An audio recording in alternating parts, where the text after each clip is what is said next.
नमस्कार साथियों।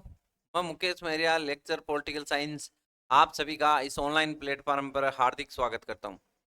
आज अपन कक्षा 12 की जो बुक है स्वतंत्र भारत की राजनीति, उसके 3 चैप्टर अपने कंप्लीट कर लिए हैं। आज अपना चौथा जो चैप्टर है भारत के विदेश संबंध, इससे संबंधित अपन चर्चा करेंगे, जो कि एनसीईआरटी के बच्चों के लिए, सीबीएसई, आरबीएसई सभी प्रकार के बोर्ड के लिए इम्पोर्टेंट है, सभी के लिए समान रूप से सिलेबस है। तो देखते हैं इसमें भारत के विदेश संबंध। भारत का जो नीति निदेशक तत्व है डीपीएसपी है, उसका आर्टिकल 51 में बोला गया है अंतरराष्ट्रीय शांति व सहयोग को बढ़ावा देना। अंतरराष्ट्रीय शांति व सहयोग को बढ़ावा देना कहने का मतलब है भारत के संविधान में बताया गया है कि भारत इस प्रकार की कोशिश करेगा कि अंतरराष्ट्रीय शांति और सहयोग सभी देशों में आपस में बढ़े। भारत इस प्रकार का कोई भी कदम नहीं उठाएगा जिससे अंतरराष्ट्रीय अशांति पैदा हो या किसी भी प्रकार की अस्थिरता पैदा हो। तो ऐसी बात अपने नीति निदेशक तत्व के अंतर्गत की गई। अब देखते हैं कि भारत में जब भारत आजाद हुआ था तो विदेश नीति के मायने के हिसाब से किस प्रकार की पृष्ठभूमि थी।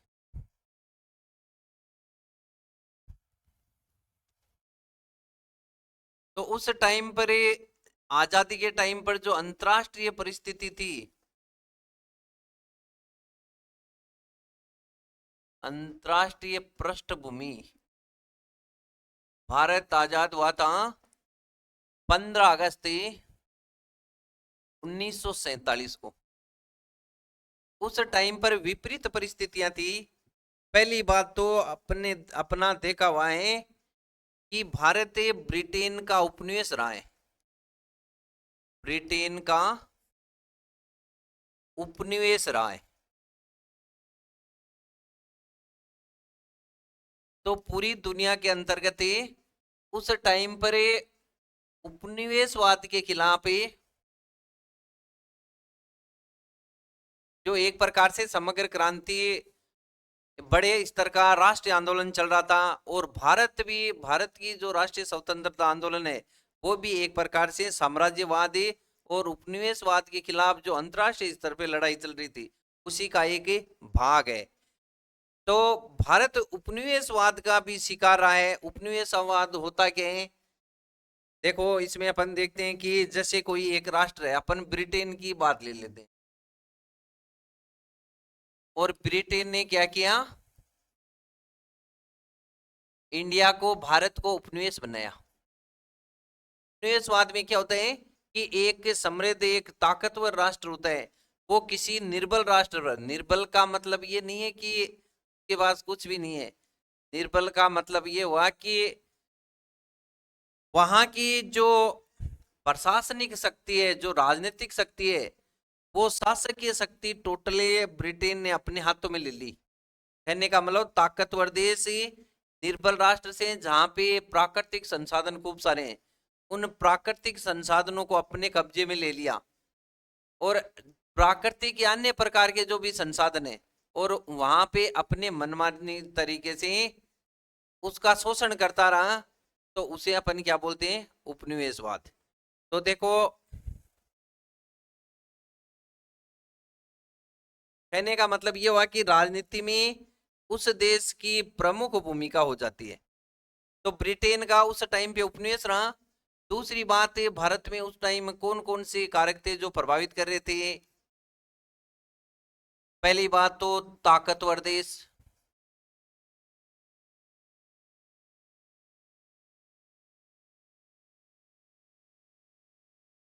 दूसरी अपन देखें द्वितीय विश्व युद्ध,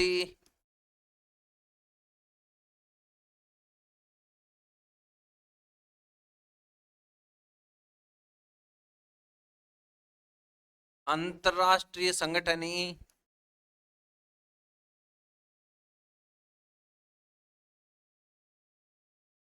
देखो भारत ने अपनी विदेश नीति में कौन से कारकों को महत्व दिया? भारत ने देखा कि भाई अंतर्राष्ट्रीय शांति और सहयोग स्थापित हो और भारत की सुरक्षा भी सुनिश्चित हो, इस प्रकार की कोशिश भारत के अंतर्गत की गई। तो जब भारत आजाद हुआ था उस टाइम पे एक तो ये परिस्थिति थी कि जो विकसित कंट्री थी, विकसित कंट्री किसी भी देश की विदेश नीति को प्रभावित करती है। उसका रीजन ये रहता है कि जो नव स्वतंत्र राष्ट्र होते हैं वो, उनके पास इतने संसाधन नहीं होते कि वो अपने देश को की जो विदेश नीति है उस विदेश नीति में स्वतंत्र रूप से निर्णय ले सकते हैं। तो इसलिए वो कहीं ना कहीं जो ताकतवर देश होते हैं, जो विकसित कंट्री होती हैं, उनसे कर्ज या किसी प्रकार का अनुदान लेते हैं और उस अनुदान के कारण से ताकतवर देश किसी दूसरे देश की पॉलिसी को, जो फॉरेन पॉलिसी होती है, जो विदेश नीति होती है, उसको प्रभावित करते हैं। कहने का मतलब ताकतवर देश भी विदेश नीति को प्रभावित करते हैं। इसके बाद द्वितीय विश्व युद्ध की पृष्ठभूमि थी। द्वितीय विश्व युद्ध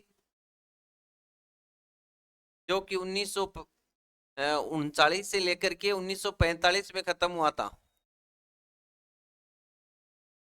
तो पूरा देश है वो मित्र राष्ट्र और जो दूरी राष्ट्रों के अंतर्गत पूरा वर्ल्ड बंटा हुआ था। तो इस प्रकार की परिस्थिति थी और ऐसी परिस्थिति अगेन पैदा नहीं हो, दोबारा पैदा नहीं हो, इसके लिए अंतर्राष्ट्रीय संगठन स्थापित किए गए। जैसे उस टाइम पर द्वितीय विश्व युद्ध के बाद यूएनओ बना था, संयुक्त राष्ट्र संघ। संयुक्त राष्ट्र संघ बना था 24 अक्टूबर 1945 को इसकी स्थापना हुई थी। तो भारत को यह तय करना था कि अभी कौन से देशों के साथ अपने को किस प्रकार के संबंध स्थापित करने और अंतर्राष्ट्रीय संगठन में भारत की क्या भूमिका होगी, ये सब तय करना भारत के पास था। कहने का मतलब उस टाइम की जो पृष्ठभूमि थी वो एकदम से नव स्वतंत्र राष्ट्रों के हित में नहीं थी। नव स्वतंत्र राष्ट्र ये भी चाह रहे थे कि अपनी जो फॉरेन पॉलिसी है, जो विदेश नीति है, वो स्वतंत्र रूप से भी होनी चाहिए और साथ में अपने देश की संप्रभुता को भी बनाए रखना बड़ी चुनौती थी।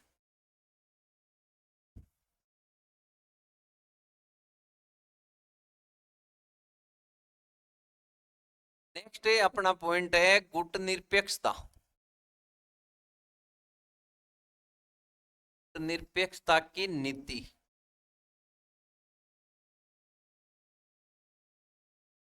गुटनिरपेक्षता का मतलब क्या होता है?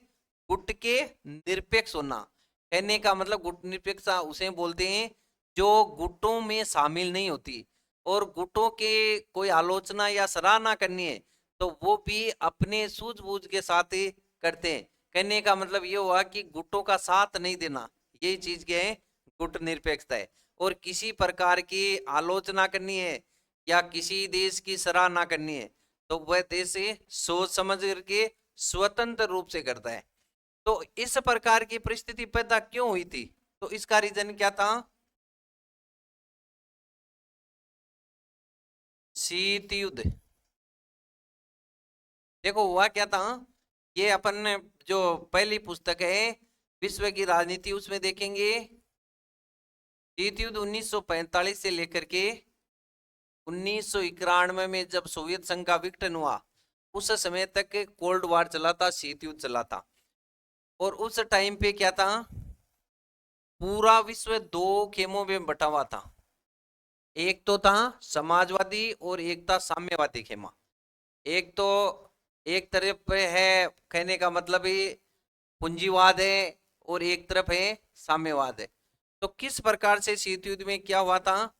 एक सैन्य गठबंधन बना नाटो और दूसरा था वारसा। इनके बारे में अपनी कंप्लीट डिटेल है वो इससे संबंधित चैप्टर है, उसमें अपन करेंगे। अपने को यहाँ पे ये देखना है कि जब भारत आजाद हुआ तो उसके सामने ये भी बड़ी परिस्थिति थी, शीत युद्ध। तो शीत युद्ध में भारत को तय करना था कि अपने को नाटो ग्रुप जो कि अमेरिका और पश्चिमी यूरोप देशों का गठबंधन है और वारसा ये सोवियत संघ और पूर्वी यूरोप के देशों का गठबंधन था। तो भारत को तय करना था कि इनमें से अपने को किस में शामिल होना है। तो इस प्रकार की चुनौती के लिए भारत ने गुटनिरपेक्षता का सहारा लिया। गुटनिरपेक्षता की देखें,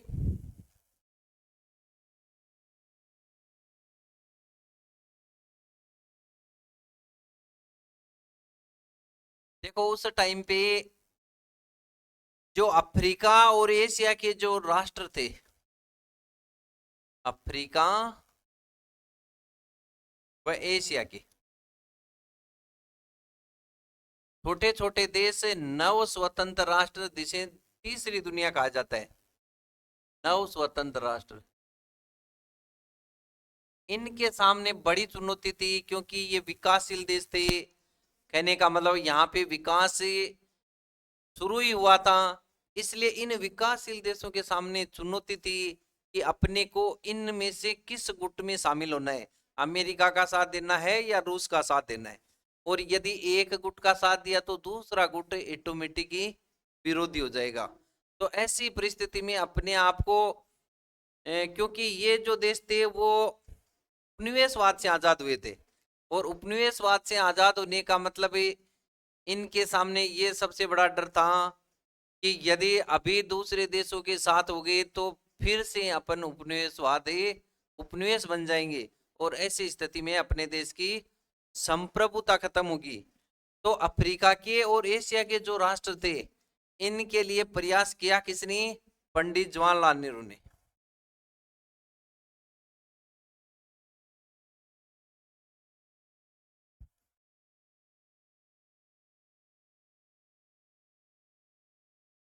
देखो पंडित जवाहरलाल नेहरू जो कि स्वतंत्र भारत में प्रथम प्रधानमंत्री हैं, और इन्होंने 1946 से लेकर के और 1964 तक भारत में प्रधानमंत्री और भारत में विदेश मंत्री की भूमिका निभाई।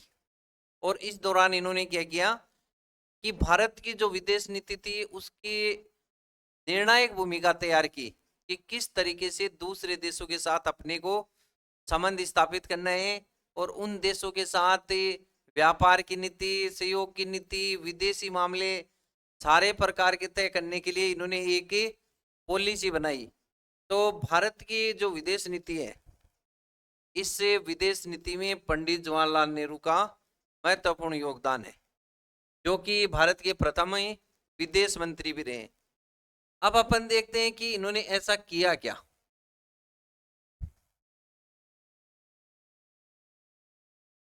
तो इसमें मेन है गुटनिरपेक्ष आंदोलन, गुटनिरपेक्ष आंदोलन।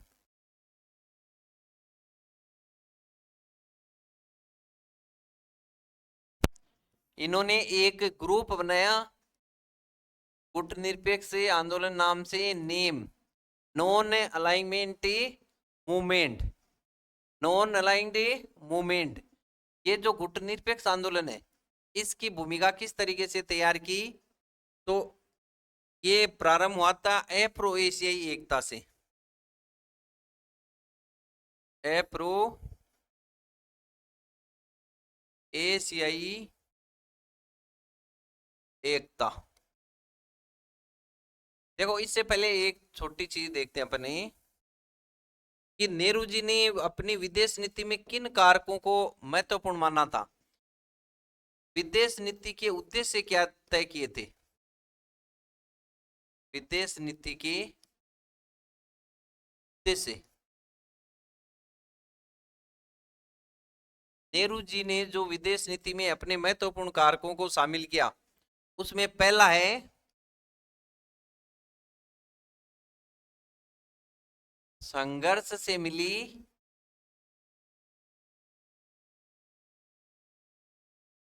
संप्रभुता को बचाए रखना।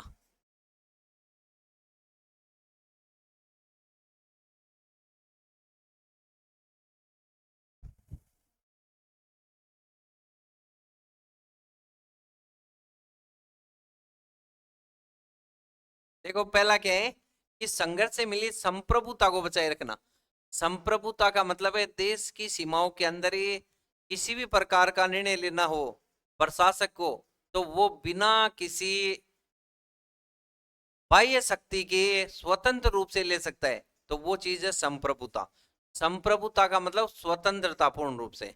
तो जो अपने को ब्रिटेन से जो आजादी मिली थी, उस ईस्ट इंडिया कंपनी से जो आजादी मिली, उस आजादी को, उस संप्रभुता को बचाए रखना, न कि किसी दूसरे देशों के हाथ में अपनी विदेश नीति को दे देना।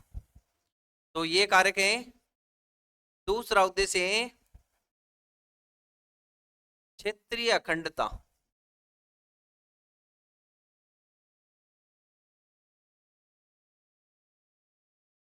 को बनाए रखना।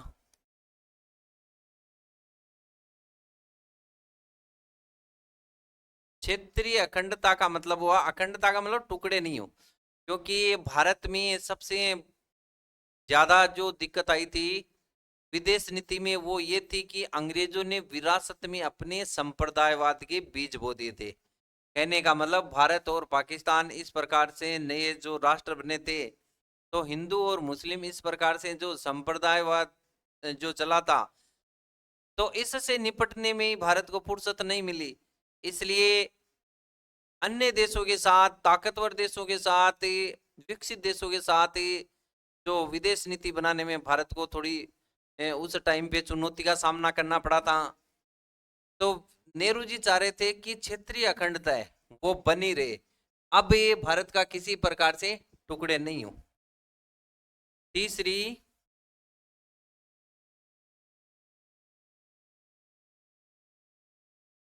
तेज रफ्तार से विकास करना। विकास करना, भारत ने जो पंडित जवाहरलाल नेहरू ने भारत की विदेश नीति में इस उद्देश्य को भी शामिल किया कि तेज रफ्तार से विकास किया जाए।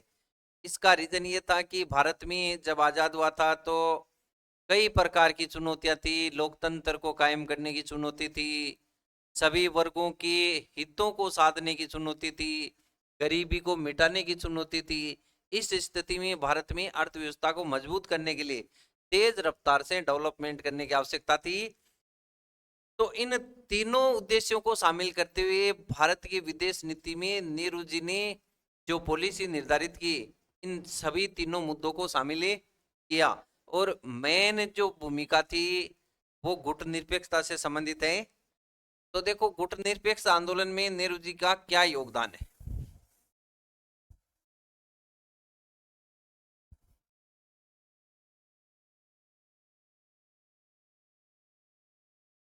तो इसमें अपन देखते हैं अप्रो एशियाई एकता।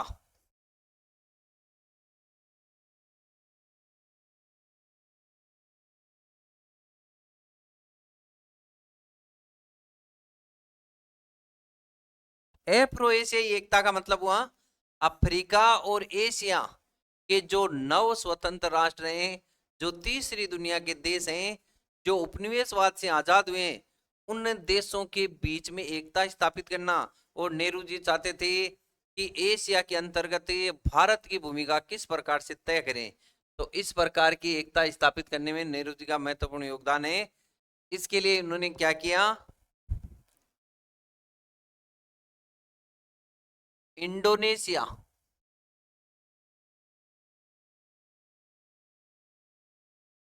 इंडोनेशिया में जो उपनिवेशवाद के खिलाफ 1949 में जो राष्ट्रीय आंदोलन चला था, उसके लिए एक जो बड़ा सम्मेलन आयोजित हुआ, उस सम्मेलन में भी भारत में जो भारत के प्रधानमंत्री पंडित जवाहरलाल नेहरू ने महत्वपूर्ण भूमिका निभाई थी। और अफ्रीका के और एशिया के राष्ट्रों को एक करने के लिए अफ्रीका में रंग भेद की जो नीति थी उसका विरोध भी भारत की तरफ से जो विदेश नीति है पंडित जवाहरलाल नेहरू ने इसमें किया था। इस अप्रो एशियाई एकता का जो सम्मेलन हुआ 1955 में, 1955 में एक सम्मेलन हुआ जो बांडुंग शहर में हुआ था। बांडुंग, और बांडुंग शहर में होने के कारण इसे बांडुंग सम्मेलन भी बोला जाता है। ये बांडुंग जगह है कहां पर, ही इंडोनेशिया में। कहां पे है, इंडोनेशिया में। तो ये अपने को ध्यान रखना है। अफ्रीका और एशिया के राष्ट्रों की एक साथ ये एकता की बात है, एकता से संबंधित जो सम्मेलन है पहला, वो बांडुंग सम्मेलन है 1955 में हुआ। और गुटनिरपेक्ष आंदोलन की नींव पहली बार कि भाई अपने को इन दोनों ग्रुपों के अलावा स्वतंत्र रूप से अपनी विदेश नीति निर्धारित करनी है, दोनों खेमों में, दोनों गुटों में शामिल नहीं होना है। तो इसके लिए जो पहली बार नींव पड़ी गुटनिरपेक्ष आंदोलन की, वो भी बांडुंग सम्मेलन में पड़ी थी। ये भी अपने को इसमें ध्यान रखना है। और गुटनिरपेक्ष आंदोलन है, इसका पहला सम्मेलन है वो 1961 में हुआ था बेलग्रेड में। बेलग्रेड, बेलग्रेड कहां पे है? मिस्र, मिस्र में। देखो मिस्र से संबंधित एक बात और भी है, ब्रिटेन ने क्या किया 1956 में स्वेज नहर के मामले पर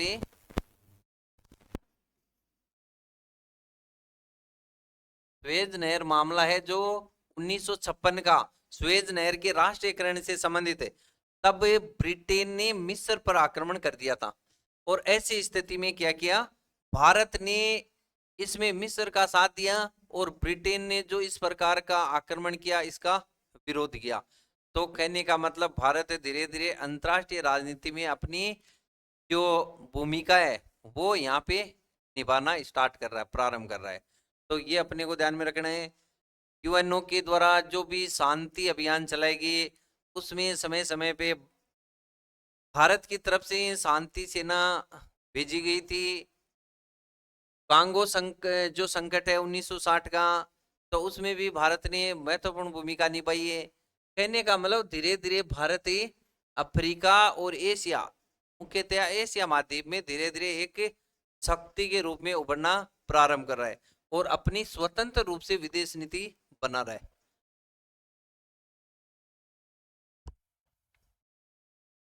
अब है नेक्स्ट अपना टॉपिक है भारत और चीन के संबंध। भारत व चीन के संबंध।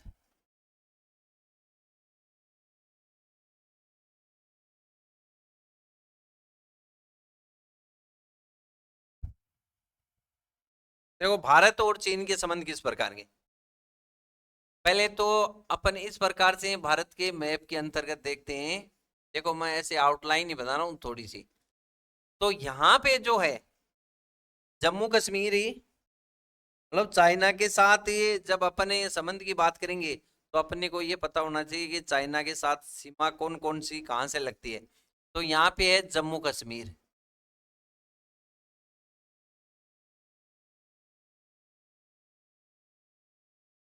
फिर है हिमाचल, हिमाचल प्रदेश, यहाँ पे उत्तराखंड, उसके बाद है सिक्किम,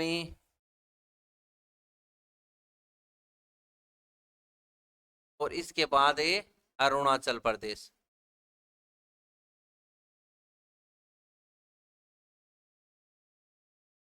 देखो जम्मू कश्मीर है, हिमाचल प्रदेश है, उत्तराखंड है, सिक्किम है, अरुणाचल प्रदेश है। इन भारत के राज्यों के साथ ही चाइना की सीमा लगती है। चाइना की सीमा कितनी लगती है? 3488 किलोमीटर। 3488 किलोमीटर चाइना के साथ सीमा है, चीन के साथ सीमा। ये जो चीन के साथ सीमा है, ये जो बाउंड्री है भारत और चीन के मध्य की सीमा रेखा को किस नाम से जाना जाता है? तो वो है मैकमोहन रेखा। भारत और चीन के बीच की जो सीमा रेखा है इसे बोला जाएगा मैकमोहन रेखा। मैकमोहन रेखा। ये भारत में जब भारत स्वतंत्रता के समय की तय हुई थी 1948 के अंतर्गत। अब इसमें अपन देखते हैं भारत और चीन के संबंध किस प्रकार के थे और वर्तमान में किस प्रकार के हैं, और वर्तमान में जो भी परिस्थितियां पैदा हुई उसके रीजन क्या थे।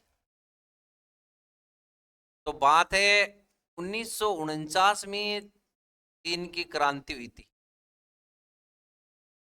चीनी क्रांति कब हुई? 1949 में। अब ये जो चीनी क्रांति थी, इसके बाद ही चीन के अंतर्गत साम्यवादी प्रारंभ हुआ था। कहने का मतलब कम्युनिस्ट पार्टी प्रारंभ हुई थी। और भारत ही पहला देश है जहां पे साम्यवाद को समर्थन दिया गया। चीन का जो साम्यवाद है उसको समर्थन देने वाला पहला यदि पूरी दुनिया में कंट्री है तो वो थी भारत। और स्टार्टिंग में भारत और चाइना के जो संबंध थे वो थे मैत्रीपूर्ण संबंध।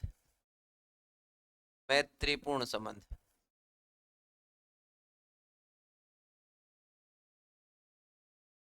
इसके लिए एक समझौता है, पंचशील समझौता, पंचशील सिद्धांत। पंचशील सिद्धांत।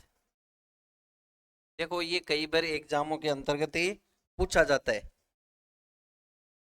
पंचशील सिद्धांत है कब का?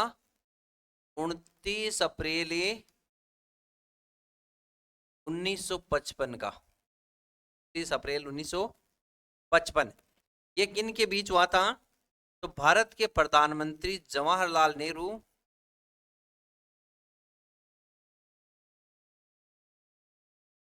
और चीन के चाओ एन लाई। चाओ एन लाई। तो अपने को क्या याद रखना है? कहने का मतलब भारत और चाइना के स्टार्टिंग में जो संबंध है वो है मित्रता वाले। और ये संबंध मित्रता वाले 1955 तक कोई दिक्कत नहीं है, आराम से चल रहे हैं। पंचशील सिद्धांत है जो कि 29 अप्रैल 1955 में हुआ जवाहरलाल नेहरू और चाउ एन लाई के मध्य। इसमें कुल मिलाकर के पंचशील का मतलब पांच, इसमें सील वाली बातें, सील का मतलब यहाँ पे अपन ऐसे बात कर सकते हैं कि सहयोग वाली भावना की, शांतिपूर्ण सहअस्तित्व पर आधारित है ये। शांतिपूर्ण सहअस्तित्व पर।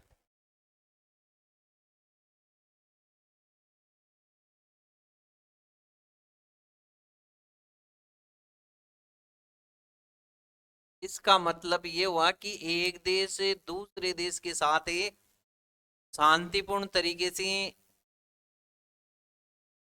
विदेश।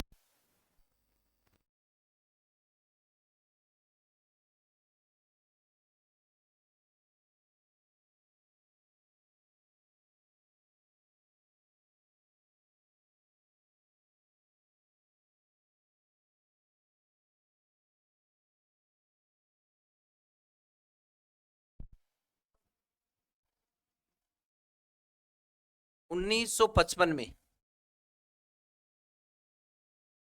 देखो एक क्षेत्र है तिब्बत।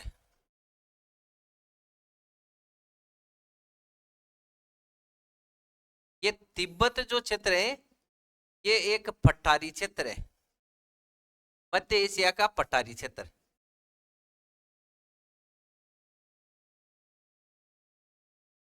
मध्य एशिया का पठारी क्षेत्र। देखो दुनिया में सबसे ऊंचा पठार कौन सा है? तो तिब्बत का पठार। ये जो तिब्बत क्षेत्र है ये अपने आप को स्वायत्त रखना चाह रहा था, जबकि चाइना ने क्या किया?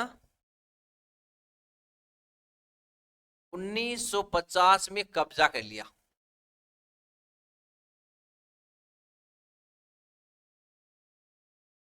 चीन के द्वारा 1950 में तिब्बत पर कब्जा हो गया। और चीन ने कहा कि ये पूर्ण रूप से तिब्बत स्वायत्त क्षेत्र है और चीन का अभिन्न अंग है। बस ये क्या है, कंप्लीट रूप से स्वायत्त है, ये अपने तरीके से यहाँ पे सरकार की स्थापना कर सकता है। परंतु हिस्सा किसका है? चीन का। जबकि जो तिब्बत के लोग थे तो तिब्बत ने इसका विरोध किया, क्योंकि धीरे धीरे ये जो चाइना है अपने तरीके से यहाँ पे साम्यवादी पार्टी की स्थापना कर रहा था। यानी साम्यवादी जो पार्टी है उसको प्रारंभ कर दिया और चाइना के द्वारा ही ये एक तरीके से संचालित होने लगा। यहाँ की पूरी जो व्यवस्था थी वो चीन के द्वारा ही संपन्न होने लगी। तो इस चीज का इन लोगों ने किया विरोध। अब इसमें क्या हुआ था,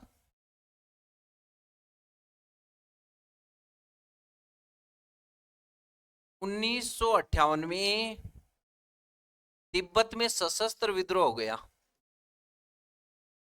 तिब्बत में सशस्त्र विद्रोह, सशस्त्र विद्रोह का मतलब है जो तिब्बत के लोग थे उन्होंने कहा कि जो चाइना है वो हमारे स्वायत्तता के मामले और हमारे जो धर्म है उस धर्म पर आक्रमण कर रही है और एक तरीके से हमारी स्वायत्तता को खत्म कर रही है। तो यहाँ के जो लोग थे, तिब्बत के लोग, उन्होंने 1958 में एक बड़े स्तर का आंदोलन प्रारंभ कर दिया। इस आंदोलन को दबाने के लिए चाइना ने अपनी सेना भेजी। तो तब क्या हुआ था कि तिब्बत में अधिकांश कौन से धर्म के हैं, तिब्बत में है बौद्ध धर्म, बौद्ध धर्म। तो बौद्ध धर्म के प्रमुख नेता थे जिनका नाम है दलाई लामा, दलाई लामा। तो यहाँ पे जैसे चीन की सेना आई तो दलाई लामा ने यहाँ पे जो बौद्ध धर्म के अनुयायी थे, उनके जो तिब्बत के लोग थे, उन्होंने उस सेना का डटकर सामना किया, परंतु उसके बाद सेना ज्यादा थी। इस स्थिति में दलाई लामा शरण मांगने के लिए भारत में आ गए, यानी कि भारत से दलाई लामा ने शरण मांगी और भारत ने शरण दे दी। दलाई लामा जो हिमाचल प्रदेश में धर्मशाला में आकर के और रहने लगे। धर्मशाला एक जगह है, न कि वैसे धर्मशाला, कहने का मतलब धर्मशाला में आकर के रहने लगे। अब इस चीज का विरोध चाइना ने किया, क्योंकि चाइना ने पहले जो पंचशील समझौता है उसमें कर रखा था कि आंतरिक मामले में कोई भी देश एक दूसरे पे किसी प्रकार का हस्तक्षेप नहीं करेगा। तो चाइना ने कहा कि ये हमारा अंदरूनी मामला है, यानी तिब्बत के साथ जो लड़ाई है वो हमारी क्या है, अंदरूनी मामला है। तो इस स्थिति में आप दलाई लामा को छोड़ दीजिए, आप दलाई लामा को शरण मत दीजिए, इस प्रकार की बात इसमें हुई।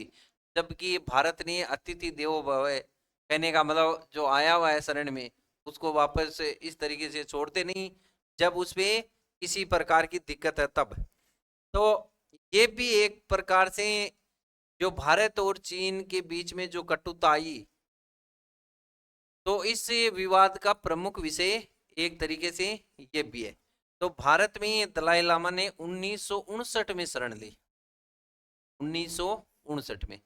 तो एक बात तो ये है। अब देखो धीरे धीरे संबंधों में क्या हुआ, कटुता आनी स्टार्ट हो गई, और कटुता के पीछे एक रीजन तो ये हो गया। और कौन सी बातें हैं, एक है सीमा रेखा,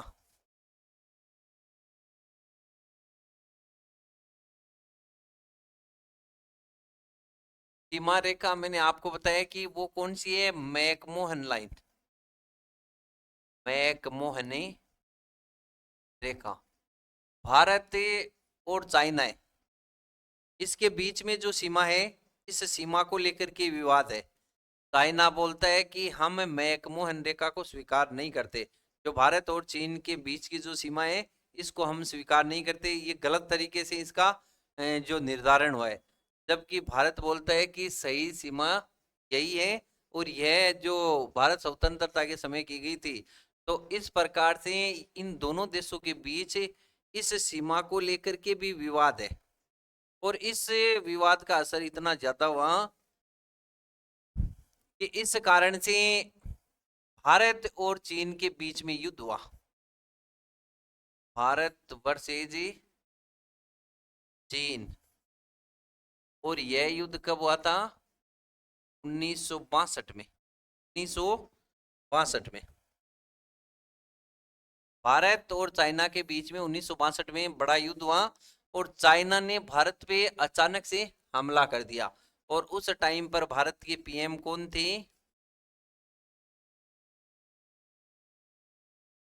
जवाहरलाल नेहरू।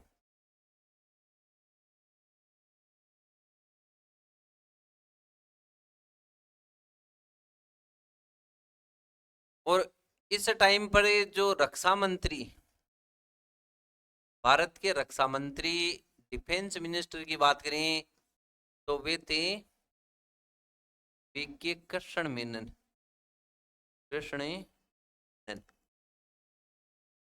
अब देखो क्या हुआ कि चाइना ने अटैक करके अचानक से जो अटैक किया, भारत लड़ाई के लिए तैयार नहीं था। ऐसी परिस्थिति में चाइना ने भारत के कौन कौन से क्षेत्र थे जहां पे कब्जा कर लिया आक्रमण करके?